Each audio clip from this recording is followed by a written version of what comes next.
The Prime Minister is confident he will get FaceTime with President Donald Trump as part of summit season later this year.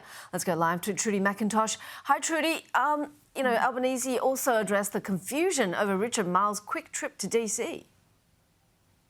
Yeah, it was a bit of the talk of the town here over the last 24 hours. Richard Marles dashed to DC. What was it about, and was a meeting actually what happened with the US Defence Secretary? The Pentagon added to this confusion really by saying it was only a happenstance encounter, only then hours later to say that yes, it had been coordinated in advance. Nonetheless, all of this feeding into the speculation about when Anthony Albanese will finally able to get FaceTime with US President Donald Trump. Anthony Albanese, as you say, confident this morning that that will happen, and likely soon, pointing to that UN General Assembly meeting that will take place in New York next month. The White House today confirming that President Trump, yes, will be there in New York. This was the Prime Minister this morning, though, on that confusion around Richard Marles and the US alliance.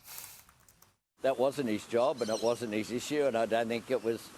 I don't know whether that was raised or not, but that's not the reason why he goes.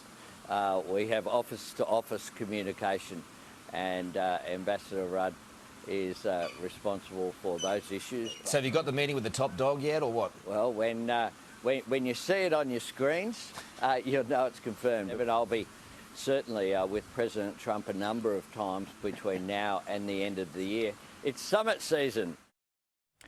The PM talking about summit season, that refers to this whole series of world leader talks that are going to take place in the coming months. Have a look at the first of them. It is that UN meeting, which I flagged there next month. That's the likely first chance. But the PM is hopeful he'll see Donald Trump again, potentially at APEC, which will be held in South Korea, then the ASEAN summit in Malaysia. And there's a question mark over whether the Quad talks will go ahead in India, because there's been a bit of a diplomatic falling out between the US and India in recent times. I wanted to bring you this too, some trolling from Liberal Senator Alex Antic. He posted this picture on X in the last hour or so of himself alongside Donald Trump from 2024, saying, Richard Marles, if you need a hand getting that meeting for you and your boss, Anthony Albanese, let me know. So a little bit of, I think, trolling on a Friday there from the Liberal Senator, Leigh.